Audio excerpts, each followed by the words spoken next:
On a vu donc jusqu'à présent les semi-conducteurs intrinsèques, c'est-à-dire les semi-conducteurs parfaits, qui n'ont aucun défaut. Comme je vous l'ai dit précédemment, en réalité, ce type de semi-conducteur n'existe pas.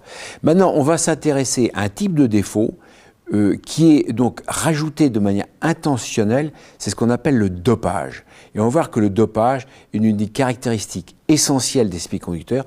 Et en fait, la capacité de dopage permet, à partir des semi-conducteurs, d'élaborer des composants qui ont par exemple des champs électriques. Et c'est ça qui est essentiel. C'est un semi-conducteur que l'on ne peut pas doper, en fait, n'a pas d'application pratique. Alors, la notion de dopage s'explique donc très naturellement par des considérations de type chimique. Donc, le silicium, comme le carbone diamant ou le germanium, comme je vous l'ai dit, appartient à la colonne 4 du tableau de Mendeleïev qui est présenté ici. Et on va s'intéresser aux éléments de la colonne 5, comme on l'appelait des donneurs, et aux éléments de la colonne 3, qui sont donc situés à proximité immédiate de la colonne 4. Et on va s'intéresser au fait de rajouter intentionnellement dans la maille, par exemple de silicium, des éléments de ces colonnes 5 et 3. Alors, on va commencer par la colonne 5. Donc, le silicium est schématisé sur la figure de gauche, donc silicium valence 4. Supposons que l'on insère dans la maille de silicium des atomes de phosphore en petit nombre, de telle manière qu'ils n'affectent pas la maille de silicium elle-même. Donc, il faut que cette incorporation d'atomes de phosphore, bien sûr, se fasse en quantité très faible, moins que 10-3, même 10-4, 10-5, de telle manière que l'incorporation de phosphore n'affecte pas le réseau silicium. Je ne parle pas du tout d'une notion d'alliage, par exemple. Là, je traite l'incorporation d'atomes de phosphore en très petit nombre, de telle manière qu'il ne change en rien la maille de silicium. Donc, ce qu'on fait, c'est qu'on substitue, le mot substituer est important, on substitue donc un atome de silicium par un atome de phosphore. Le phosphore valence 5, il a donc 5 électrons de valence, donc on peut imaginer que 4 de ces électrons vont s'appareiller à 4 atomes de silicium voisins. Le 5e électron va donc être peu lié.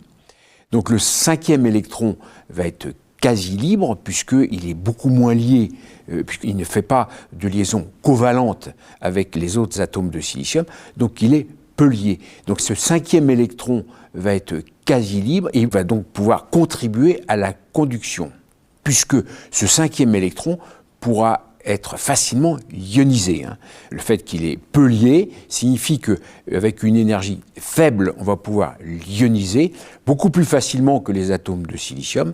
Donc cet atome va donc créer un effet donneur, puisque le 5e électron du phosphore va donc pouvoir être arraché facilement, c'est un électron quasi libre. Donc à température ambiante en particulier, ce 5e électron pourra être arraché, c'est-à-dire que le phosphore deviendra un ion P+, l'atome de phosphore se transformera en ion P+, et on peut voir, c'est détaillé dans l'annexe, que les niveaux donneurs, donc en fait, sont proches du minimum de la bande de conduction, ce qui fait que EC moins ED est petit, de telle manière qu'il est facile d'ioniser donc cet électron. Si le niveau est rempli, donc l'électron est toujours lié au phosphore, l'ioniser signifie que cet électron, en fait, qu'on a donné à cet électron suffisamment d'énergie pour le faire passer dans la bande de conduction. Alors maintenant, ça c'était pour les atomes de la colonne 5. Si maintenant on substitue un atome de silicium par un atome de bore, donc de la colonne 3, toujours même hypothèse, c'est-à-dire qu'on insère des atomes de bore en petit nombre, 10-4, 10-5 typiquement, de telle manière à ne pas affecter et ne pas perturber la maille du silicium. Donc on substitue un atome qui a 3 électrons de valence. Donc cet atome de bore va donc avoir tendance à accepter un 4e électron pour se lier de manière covalente aux atomes de silicium voisins.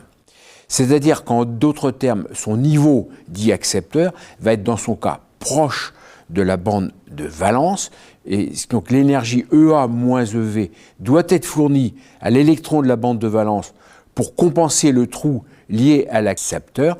Et de même, on montre, ça c'est calculé dans l'annexe, que les niveaux d'énergie EA-EV sont donc de l'ordre de quelques dizaines de milliV, c'est-à-dire de l'ordre de grandeur de kT à température ambiante. Donc on voit deux rôles symétriques pour l'incorporation de manière substitutionnelle d'un atome de la colonne 5, on crée un électron libre, donc on crée facilement un électron libre, c'est-à-dire qu'on crée un niveau donneur proche de la bande de conduction. Lors de l'incorporation, en revanche, d'un atome de la colonne 3, comme le bore, on crée un niveau accepteur proche de la bande de valence. Je crois qu'il convient de faire quelques remarques sur le mécanisme de dopage. J'insiste sur le fait que l'hypothèse principale donc, est liée à la stabilité du réseau cristallin. Ça veut dire qu'on incorpore des impuretés en petit nombre sans perturber la structure cristalline, par exemple, du silicium.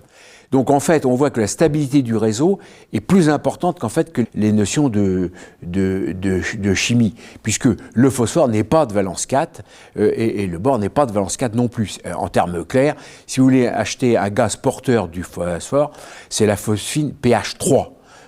pH 4, ça n'existe pas.